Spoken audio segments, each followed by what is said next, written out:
There is a war brewing in the super featherweight division, and the two combatants that will be facing off may channel something that we've seen in the past. It's going to be an exciting showdown as we tune in to watch Oscar Valdez, and he will be challenging for Emmanuel Navaratte's title in a big barn burner of a fight and a battle between two Mexican fighters who will no doubt bring their machismo to face one another and give one another the type of battle and challenge that they seek in the sport. There are not a lot of fighters who will bring what these men bring to the ring. So we'll talk about Navaratte and Valdez and what may be on the cusp as both men prepare to meet Saturday, August 12th.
What is in a grudge match?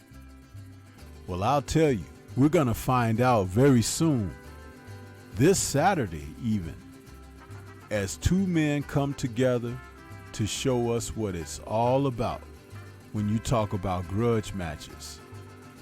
Now, the two men in question, Emmanuel Navaratте and Oscar Valdez, as they come together, super featherweights, this Saturday, August 12th. And these two men are going to bring the type of battle that may recall certain types of classics like Chavez versus Ramirez, or dare we say Barrera versus Morales. I do believe that these two men are fighting one another at a time when boxing could use a bit of a lift. Yeah, and the two men, both being Mexican superstars of the sport, have differing types of styles, but they still range along the line of being aggressive and high octane. And though they differ in their styles, their extremities are different as well. These two men bring the same type of desire to seek and destroy their opponents. And that's what makes this fight such a killer. I'm telling you, I bet something's going to happen. You have Valdez, who is the man who likes to get that left hook cranked up. I mean, he comes in, he dips, and he throws his punches in a looping, power hooking style where he looks to get all types of leverage in his punches as he as his output goes out to really break his opponents down. And when he fights this way, he's vulnerable. Shakur Stevenson, when they faced off, was able to find holes in his porous defense for those looping shots that he likes to throw. And then sometimes Valdez has been known to eat a jab or two. He's an orthodox fighter who's now 32 years old, former world titleist. He's 5'5.5" with a 66-inch reach. And his record is quite impressive because Valdez brings a record of 31-1 with 23 KOs into the ring. But let's not forget about whom he's facing. The man that he's facing, Emmanuel Navaratte, who's 28 years old. He's an orthodox fighter who's 5'7" with a 72-inch reach. Yeah, and also entering in with his record of 37-1 with 31 KOs. So this means that these two men actually seek to get their opponents out of there. They're not looking to leave anything in the hands of the judges. And I have to say, that 72-inch reach may prove the difference in this fight. But there's something to be said about Navaratte's vulnerabilities. He is known often to keep his hands low. He gives opponents opportunities. He's not very mindful of defense. He's typically accustomed to outweighing his opponents on fight night and using his leverage and reach to position people at the end of his punches. He likes to catch you at the end of his shots with that 72-inch reach and only 5'7". That's like Bud Crawford, who has a 74-inch reach and he's 5'8". And Navaratte throws straight punches right down the pike. He'll mix in uppercuts and hooks as well.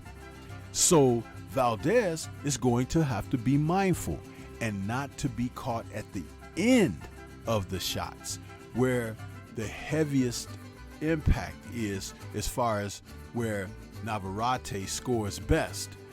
He's not good in close because he doesn't get the same type of leverage on the shots unless they're uppercuts. So I could really see this turning into a grueling match and a test of wills between the two men. Now, the fact that Valdez likes to throw those compact hooks, both with the right hand and particularly with the left, if he has great timing on the night, he could look to take advantage of the porous defense of Navaratte. And I must remind you that Navaratte, in his last fight against Liam Wilson, who was not a noted puncher, hurt Navaratte, catching him in between shots and made him pay terribly. Most people figured that Navaratte wasn't in the best of shape and had taken Liam Wilson very lightly on the night. And you can't do that when you're facing someone that is a former titleist like Valdez. Now, Valdez's laundry list of recent opponents going back was earlier this year in May. He took on Adam Lopez and he won a unanimous decision. His only loss came to Shakur Stevenson in April of 2022. He lost a unanimous decision against Shakur, and we don't even feel that he won a round in that fight. We don't know if that will still play on his psyche, but it's over a year removed. He should, and he's had a win since then, so he should be able to move forward. His unanimous decision victory over Robson Conceicao in September of 2021 was a fight that many people thought he lost that decision as well. And he is noted for his February 2021 KO of Miguel Berchelt. He stopped the Berchelt train, and we haven't heard much from Berchelt since, but Valdez is game. And as he has moved up, he has proven that he has brought his heart and determination with him. I mentioned that Liam Wilson against Navaratte, that fight took place in February of this year, and he finally did get Wilson up out of there, who really shouldn't have been the challenge that he ended up being. So there probably was a case of Navaratte taking him light and not necessarily being in the best of shape. But prior to that were an August 2022 win over Eduardo Baez, where he scored a KO, and then a unanimous decision loss in October of 2021 against Joet Gonzalez. But we have to think that in this particular fight, a lot is going to be on the line. Both men being from Mexico, they are going to put it out there. And this could be a candidate for Fight of the Year based on the two men wanting to prove who is the better fighter. Now, if you ask me to pick, I simply have to say the fans, because this is going to be a good one.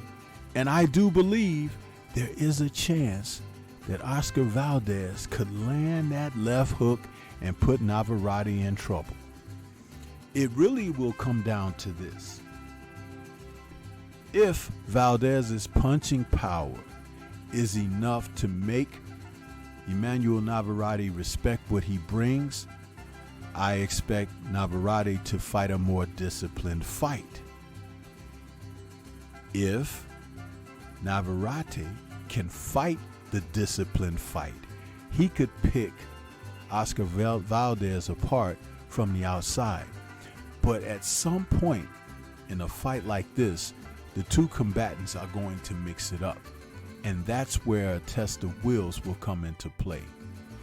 I have this as a true 50-50 fight based on the fact that these two men will challenge one another in a way that they're not accustomed to being challenged on the regular.